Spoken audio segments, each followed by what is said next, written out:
All right, welcome, folks. Welcome to Curious Souls. This is a place where you get to learn strategies and get inspired from experts about various topics such as fitness, finance, engineering, product management, and everything in between.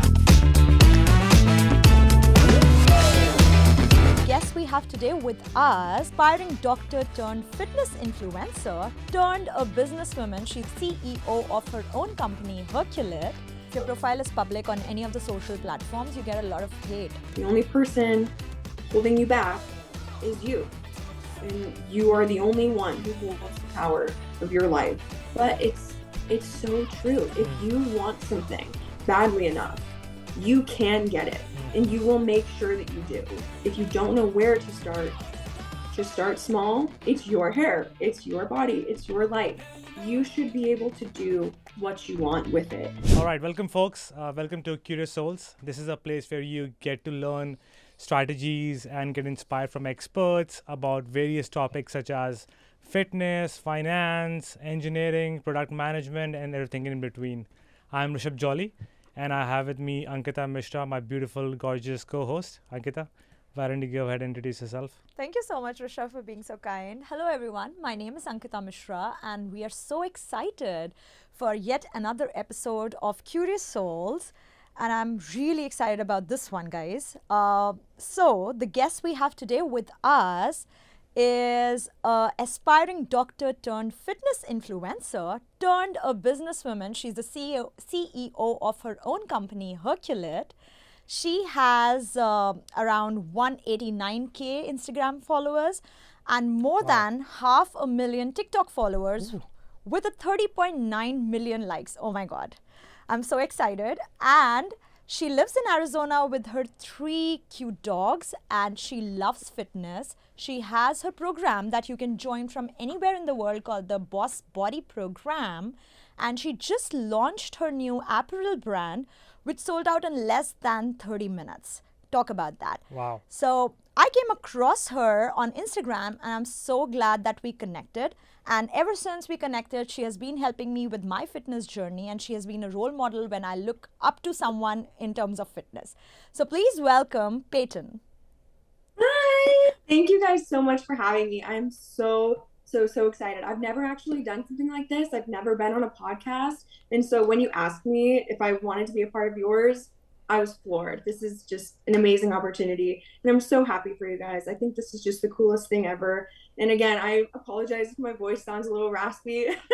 I've been fighting a cold all week, so bear with me. I'm going to try to be as clear as possible. Thank you so much, Peyton. Thank you for being over here. That was a lovely introduction, Ankita. Peyton, why don't you go ahead and introduce yourself? We would love to hear from you about your fitness journey. How did you come up with this and where did you start from? Your challenges? How did you become an influencer on social media with such a strong presence? Love to hear from you. Of course. So my name is Peyton. I'm 26 years old. I was born and raised in Phoenix, Arizona. I have 4 siblings, so very big family. We were always heavily involved in sports. I played soccer, I did gymnastics my whole life, cheerleading. I actually coached gymnastics and cheerleading for a few years while I was in high school. I loved sports so much. Anything athletic, I loved it, and I absolutely excelled. You know, I was very athletically inclined, but I didn't want to grow up to be a professional athlete. I wanted something else. I wasn't quite sure of what exactly that would be. Everybody around me had it all figured out, it seemed, and I decided that I would just choose a profession that was in demand and that I can probably make a lot of money doing. So I'm a major perfectionist. I always have been. Straight A student, extremely competitive and ambitious. I love a fast-paced environment, always like what's next. So I graduated high school and went to Arizona State University and decided I would go into the medical field and be a doctor. So, excuse me, I completely supported myself throughout college, without any help from anybody, any help from my parents. And so I got a job in a hospital, in surgery, actually. because in order to get into medical school, a lot of times you need a certain amount of clinical hours. Mm-hmm. So I was working in surgery and quickly realized that I hated it and that that was not the life that I wanted for myself. And so I really, really tried to get out of it somehow. But again, I didn't know what I was going to do. And so I wanted to do well. I wanted to be financially stable, and I felt really stuck. So I got into medical device sales. I thought that maybe that would get me into more of a business background. I felt like I might have more opportunity. I would have more doors to choose from because I still wasn't sure about what I wanted. And it was fun at first. It was new, and I love learning new things. That's always very exciting for me. Like I said, I'm very competitive, so I'm always striving to be the best. So in a new environment, I'm very excited to learn. And I finally got the hang of it, and I kind of enjoyed it a little bit. You know, being really good at something is exciting, but I wasn't quite fulfilled. But then COVID happened, and that changed everything. There were no sales reps allowed in hospitals, any clinical setting, no sales reps allowed. So I was basically out of a job, and I had no idea what to do. I didn't know where to turn. I didn't want to go back to my old job. I hated it so much. And so it really took a toll on me. I was depressed for a little bit. I felt like I was just lost. I didn't know what I should do with my life. I didn't know what I could do for the rest of my life that I would be happy with.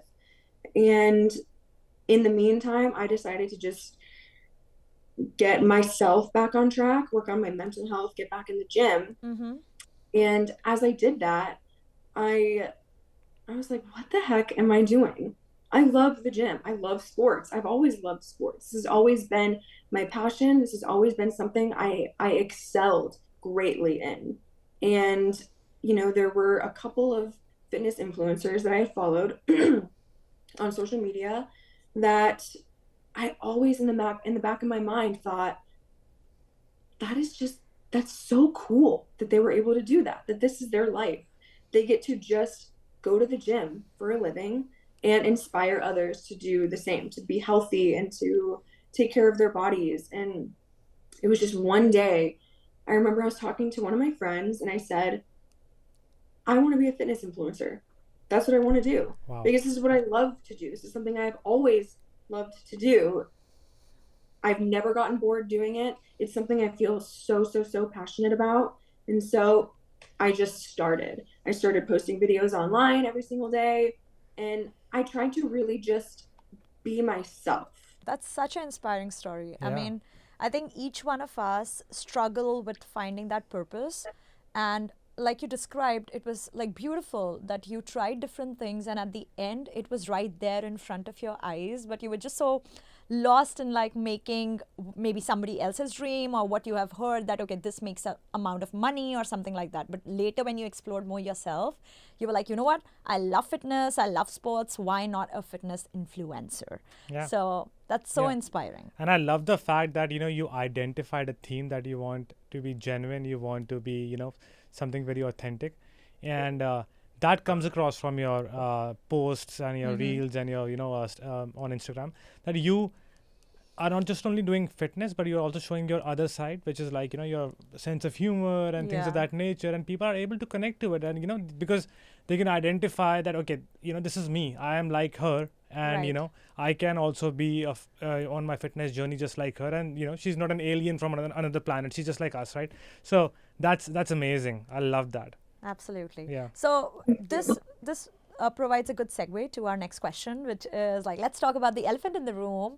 You recently launched your apparel brand, which was sold out in less than like 30 minutes or something. Like I was telling Rishabh that it was a weekday that you launched, and I had like back-to-back meetings. I was busy, and when I went back, I couldn't grab one single piece, Rishabh. Wow. So it was like selling like hotcakes. Congratulations. So how did you decide, Peyton, from fitness influencer to starting your own business and being the CEO of a brand? And tell us about the brand itself, like the name Herculette. So I think with this industry especially, there are so many avenues and side streets you can take. But I've always wondered about how insane it would be to have my own brand. I've always had a feeling that I was meant for something big. Whether that be me being a leader or just doing something that majorly impacts people's lives in a positive way. I've just always had that strong feeling that that's what I was meant to do. And I loved sports. I loved sportswear. I love athletic clothing. And with every single brand I would ever wear, I would always think, if only this pair of leggings was like this, it would be perfect. Or if it was this color, but also in a slightly different style. Or if this brand did XYZ with this piece, it would be so much better. I would always have critiques like that and always have ideas like that. And there was just never a company that had something that I thought was 100% perfect. There was just always something that I thought about it. So when I started my journey as a fitness influencer, I'm always thinking ahead. I'm always thinking way, way, way ahead in how I want to go about things in order to reach that goal that I want in the future. So it was very quick that I decided I want my own apparel brand. I want my name to be huge one day. That's just what I wanted. I wanted to create something that represented me, what I stand for, and I wanted to create a brand that can empower and inspire people around the world to step into their beauty and learn the power of confidence and self-love. And I decided that in order to successfully launch the brand that I had envisioned, I needed two things. I needed a community and I needed funds. So I spent a year building my community on social media. Awesome. Like I said, by posting videos of myself and, just being really light and funny and just not taking myself too seriously, not taking this whole industry too seriously, because you shouldn't. It should be something enjoyable. It should be something that, makes you feel really good about yourself, something that you shouldn't have to really, really stress about. It should be something fun and you should enjoy taking care of yourself. So I did that and I started my online coaching business, which was my main stream of revenue towards saving for my apparel brand. So I worked my tail off day and night, and I finally was able to put everything together, set everything in motion, and begin designing my own brand. And here we are. So it took a lot of work and a lot of preparation. Absolutely. And I had to do a lot of things, take a lot of steps first in order to get there, to prepare myself for this and to gain the community that was supportive and loyal, that, would kind of ensure that my apparel brand would succeed. Yeah. And I am so grateful and I feel truly blessed. Oh my gosh, I'm gonna cry. I just feel so blessed that I actually did it. I actually made it happen. It's just the most incredible feeling. That's amazing. I'm a big believer in the power of manifestation, Peyton. Yeah. And you actually manifested it. You saw a vision. You had a vision. You had a mission that you want to empower other females out there and, build a community. And then when you had that vision, you worked backwards from that. For this, I need a community. I need to have funds. And you identified those things. And then you made it happen, right? So I think this is something that everybody out there who's listening to you right now would want to learn from you, is that as long as you believe in yourself and you have this, power of manifestation, that yes, you are meant to do something big and you have a strong belief in that, you will find a way on how to achieve it, be it building a community or be it finding funds from elsewhere or wherever. So I think this is amazing. Thank you, Peyton. This is like gold. I mean, everybody out there who wants to be a business person like you and is like having, thoughts right now, whether they should or they should not, they will see this and they'll be aspired. I'm 100% sure about that. At least I am. Yeah, I'm so inspired. I want to launch my own leggings as well now. No. just to add on to that, there's another thing that you brought up which I think really sticks, and that I also want the audience to know, that it's not, of course you have to manifest, but if you just manifest for yourself, you might not reach to a level that you want to, right? Yep. When you started thinking about things, you were like, okay, what can I bring to the people? How can I inspire them? And I remember our first talk too. You were like, I am here for others. I'm here to the people who are believing in me. I feel that is so important in today's world, specifically when, see, every person is competitive. Most of the people that Rishabh and I also meet in Seattle are very competitive.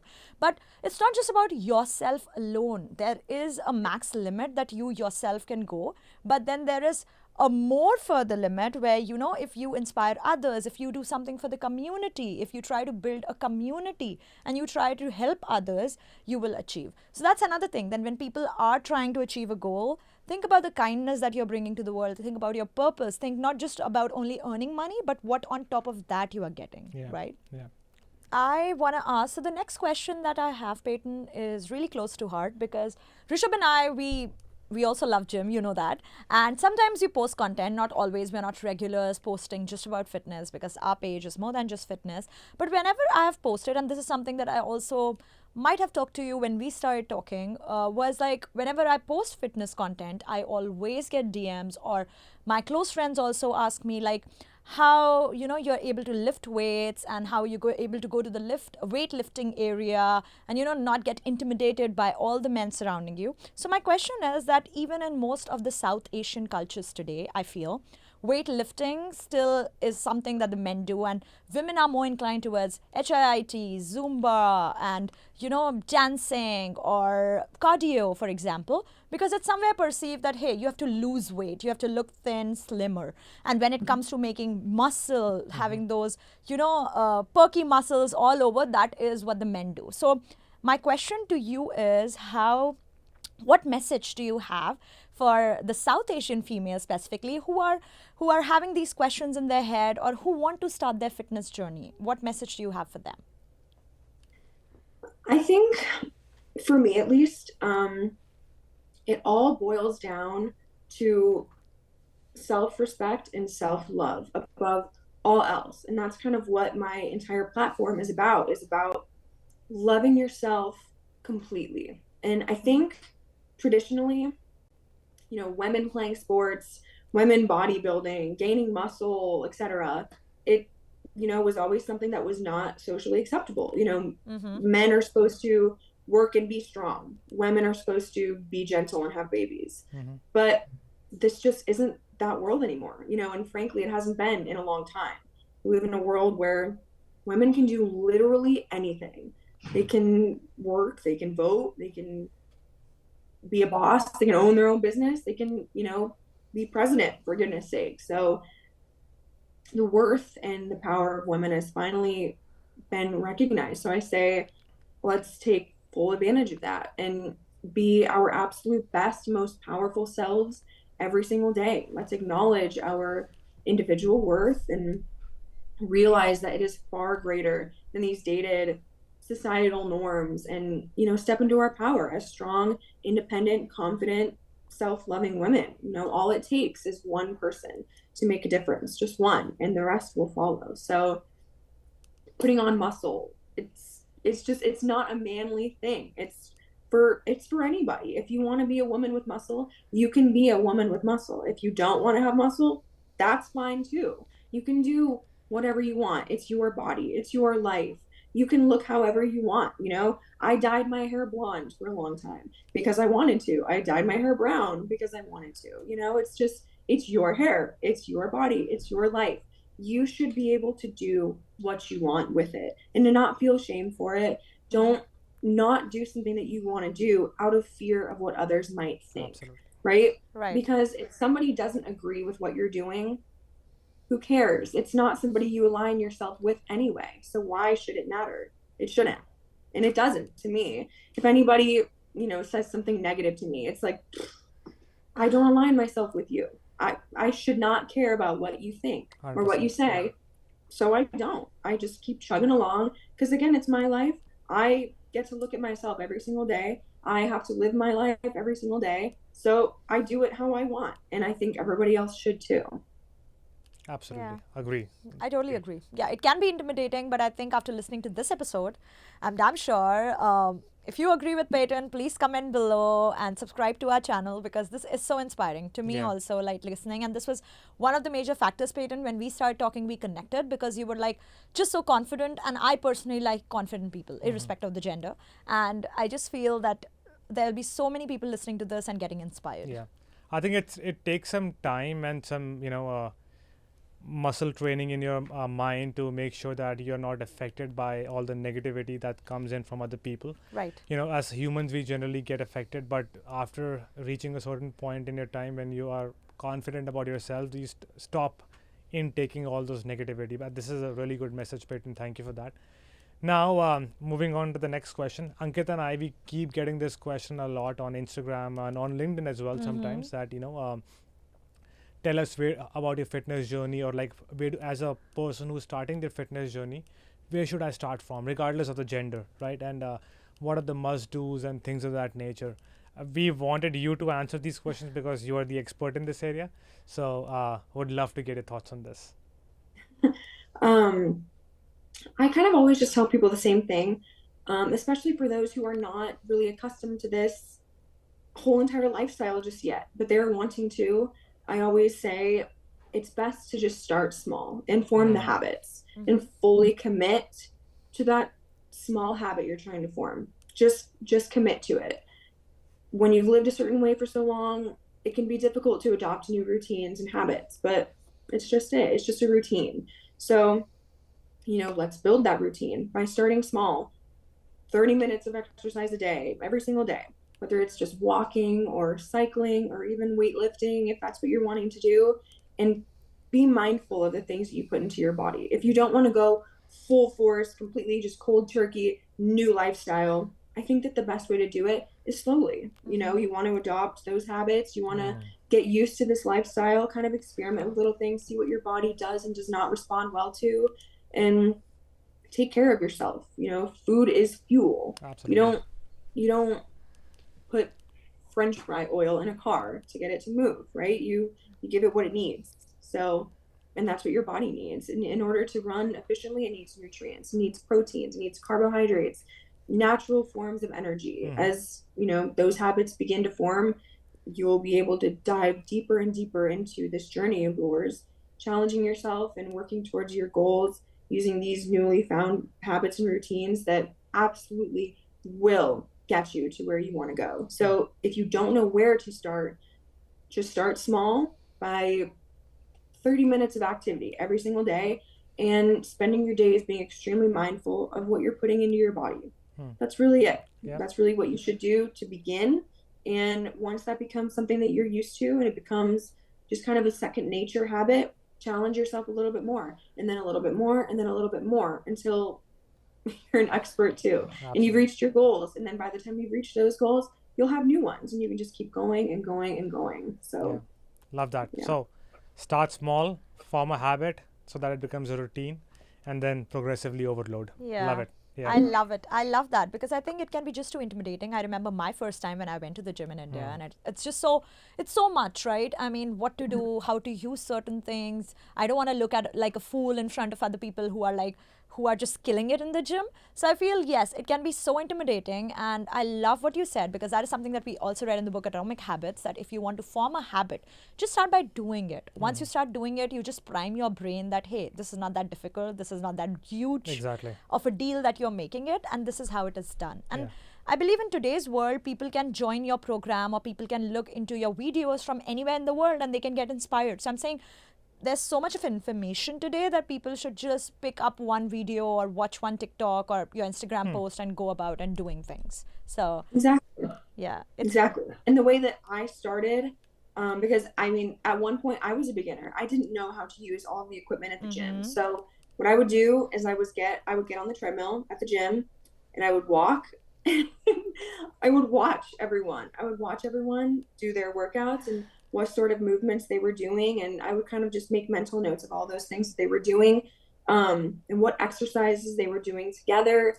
and how they would use the equipment, how they would adjust things, because I didn't want to be that person that didn't know how to use the machine. I just I was scared. I was intimidated, and I didn't want to feel embarrassed. I didn't want to look like I didn't know what I was doing. So I sat back and I watched for a little bit, and I watched others who did know what they were doing. I watched them. I think we've all been there. We've all been there. Yeah. I was totally there. So I believe that actually brings me to the next question, which is, I know you run this Boss Body program and you have a big clientele. So tell us about like one of the success stories of your clients, which really made you realize the purpose that you were doing this for, or brought you closer to your mission and vision. Well, I think that starting anything like this can be kind of scary, even for somebody who's experienced like myself. You always have that worry that like, oh my gosh, what if my program doesn't work for somebody? Like, what if, so that was a worry of mine. I really wanted to make sure that my program worked for all of my people, all of my clients. So I had signed on this couple together. They wanted to do this together. It was a 6-month program. And about 3 weeks into their program, the wife found out that she was pregnant. So we actually had to put hers on hold. And so I just worked with the husband for 6 months. And at first, I think it was a little bit rocky, just like anybody else. I think that, like we kind of previously touched on, a new lifestyle it can be very difficult to adopt. It's not, it's not easy for everyone to completely change everything that you're doing, the way that you structure your day around your workouts and your diet. So it's a little rocky at first, which it typically is for most people. But it wasn't until I think he noticed slight changes in his body that he was like, wow, like this is really cool. Right. And so it was like from that point on, he was so consistent with his program. He never missed a workout. He was so consistent with his diet, constantly messaging me, asking me what kinds of, meals he could make, or sending me pictures of things and saying, would this be okay? Or do you think I could do this? And he just had so many ideas, and he was so excited to be doing this program. Nice. And I think he had lost maybe like 30 to 40 pounds. Ooh, wow. 6 months. That's wild. And their goal, they were going on a cruise at the end of the 6 months. And he way surpassed his goal. And he was just, it's so interesting because, like we said, this sort of lifestyle is kind of hard to adopt. But once you do, and once you notice those changes, it almost becomes a little addiction. You get so excited about it, and you realize that you really can make these types of changes to your body. You really can lose weight. You really can gain muscle if you just stay consistent, and you just keep going and keep going and keep going. And it's like, it's limitless to what you can achieve. You can do all sorts of things. And that's what he realized. And so after his program, and we took a look at his progress pictures and all of his progress and the weight changes, I was just like, oh my gosh, like I can't believe we did it. It was just so great and so fulfilling. And it was just, it's the most rewarding thing when you can be a part of such a huge impact on someone's life like that. Yeah, agreed. I think so impressive. Us humans, we love to see progress. Like that's what we thrive for. Like as long as we are progressing, we feel more alive. And I think gym is probably the only place where you have to put in the hard work. There's no shortcuts. You can't buy a good body, right? You can't buy muscles and things of that nature, right? That's probably the only place where you have to work for it. And when you start seeing the results based on your hard work that you have put in, it's just exhilarating, right? Yeah. So everybody watching, I'm so excited. This was a very amazing episode, very close to heart for both of us, since we are very hardcore when it comes to fitness. We believe in the value of fitness and that health pyramid, right? Health being on top of the pyramid. And Peyton sharing her time, her energy, and her knowledge with us on this path. We will link down her Instagram, her TikTok, even her programs if you want to join her in her journey. Her new website, which has her new collection in. Please check that out. That's amazing. Yes. I loved everything that's there. And also subscribe, because that really helps Rishabh and I to get the best people on this podcast, Curious Souls, and write your comments below. Yes. Rishabh. Thank you so much, Peyton. And folks listening to this video, please like, comment, subscribe, and if you loved the video. We would love to see your comments on it, and we will have all the links that leads to Peyton's Instagram profile, TikTok, and her website. Please go and check them out, and thank you for watching this with us today. Yeah, Peyton, any closing comments? I just wanted to say thank you guys so much for having me. This has been really great. It's been very emotional, but I'm very happy that I did this, and I hope that anyone out there who's watching feels inspired, and I hope that this could be the push that they needed in order for them to better their lives. I hope that this was impactful. I am so grateful to you guys. You guys are amazing. Thank you so much for having me on here. This was really great. So you guys are awesome. Thank you. Thank you.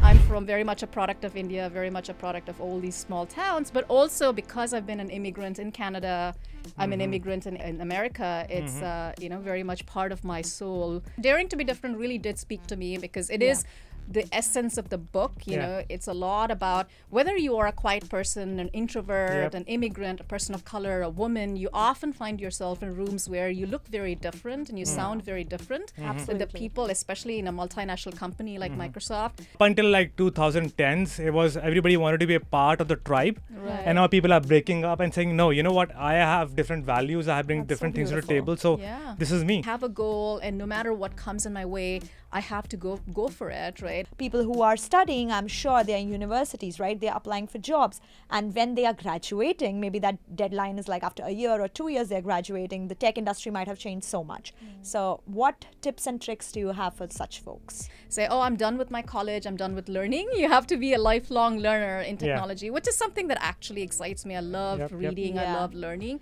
Mainly because I want people to know that no matter how quote unquote successful you are, you're always you always have challenges in your way. You always have to overcome. You always have to continue applying your skills and practice to be 100%. overcoming those challenges, right?